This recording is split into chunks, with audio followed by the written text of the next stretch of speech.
बच्चों को?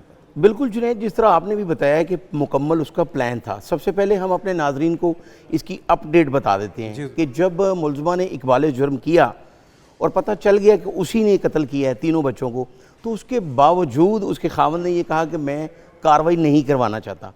अब जो मुकदमा थाना इचरा में दर्ज किया गया है वो सब इंस्पेक्टर आसिफ की मदय्यत में, पुलिस की मदय्यत में वो मुकदमा दर्ज किया गया और ऐसा होना चाहिए कि अगर कोई इस तरह का वाक़या होता है तो स्टेट को मदई बनना चाहिए और उसको बाकायदा सज़ा दिलवानी चाहिए।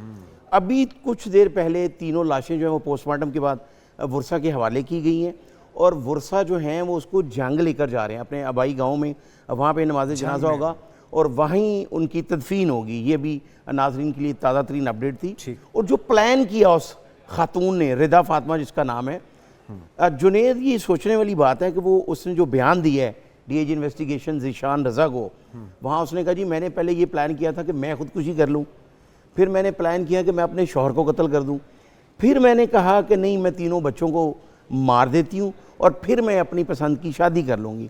तो जब उससे ये पूछा गया कि आप ऐसा क्यों करना चाहती थी, तो उसने बताया कि मेरा खामन जो है रमज़ान, वो मोटर मैकेनिक था पहले, उसके बाद उसने मार्बल की दुकान इचरा में मजदूरी करना शुरू कर दी, उसकी जब टांग टूटी फिर वो घर बैठ गया और उसकी रमज़ान की जो वालदा है उसको वो फ्लैट इसलिए दिया गया वो लोगों के घरों में काम करती है, वैसे ही वहाँ पे वो रहती है। तो उसके मुताबिक कि रमज़ान उसको ये कहता था कि जो बासर अफराद हैं इस इलाके के उनके साथ अपने ताल्लुकात बनाओ, नजायज़ ताल्लुक। जी शौहर जो है ये बीवी ने इल्ज़ाम लगाया है कि वो मुझे खुद कहता था कि इन अफराद जो बड़े बासर हैं, इनके पास बड़े पैसे हैं, बड़े असर रसूख वाले हैं, तो आप इनके साथ अपने ताल्लुकात बनाएं। तो उसने कहा जी मैं इस बात से परेशान हुई, जिसके बाद मैंने प्लान किया। तो फिर उसने सोचा क्या कि वो नया एक ताला लेकर आई और उसकी 3 चाबियां थीं।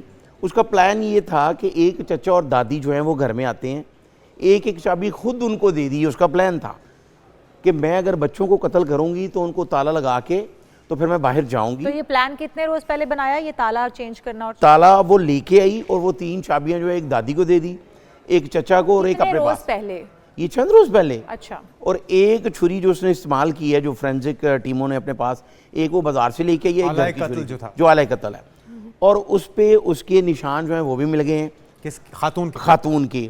और उसकी जो पोस्टमार्टम इब्तदाई रिपोर्ट आई है उसने बच्चों की नसें काटी हैं, 1.5 साला बेटी भी है, एक बेटा है, गर्दनें कटी हैं।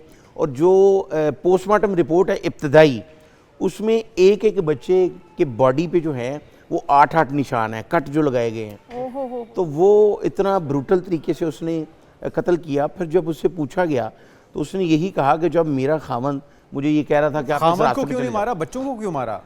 उसने पहले ये प्लान किया, जो उसने बताया कि पहले मैं इसको कत्ल करना चाहती थी, लेकिन फिर मैंने कहा ये माजूर है तो मेरे बच्चों का क्या होगा। फिर जब मैं पसंद की शादी की तरफ आई तो मैंने कहा कि मेरे बाद मेरे बच्चे जो हैं वो रुल जाएंगे। अच्छा शिराज साहब, बच्चों की चीखों पुकार की आवाज़, क्योंकि छोटे बच्चे आप बता रहे हैं एक से ज़ायद कट लगे हुए हैं, तो ज़ाहिर है ब्रूटली जब मर्डर किया जा रहा होगा तो बच्चों की चीखों पुकार की आवाज़ तो होगी।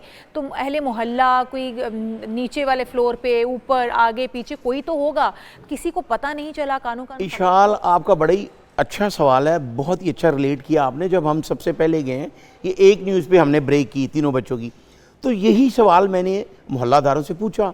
वो बड़ा जहानाबाद इलाका है, साथ साथ छोटे छोटे फ्लैट हैं, तो सब ने जब ये कहा कि हमें बिल्कुल किसी की आवाज़ नहीं आई, तो फोरेंसिक जो इंचार्ज था वहाँ पे टीम का, उससे मैंने पूछा जब कि ऐसा कैसे हो सकता, तो उसने ये कहा कि जब उसने प्लान किया है, उसका खामन घर पे नहीं था, तो उसने कोई ना कोई नशावर चीज़ दी होगी जो फोरेंसिक रिपोर्ट में आ भी जाएगी।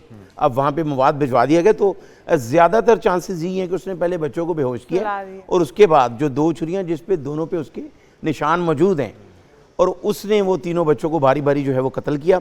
उसके बाद ताला लगा के बाजार जाकर अपने खावंद रमज़ान को फ़ोन किया कि मुझे थोड़ी देर के लिए हॉस्पिटल ले जाओ, मेरी तबीयत ठीक नहीं। अब रमज़ान उसको बाज़ार से ही लेकर गया। जब वापस आए हैं तो उसने अपना प्लान के मुताबिक दूसरा जो उसका प्लान था, जब दरवाज़ा खोला तो उसी ने शोर मचा दिया, वो गिर गई कि मेरे बच्चों को कौन पूरा ड्रामा रचाया। अच्छा, मुख्तलिफ इसके जो पहलू हैं शिराज भाई, आपसे मजीद इस पर डिस्कस करते हैं।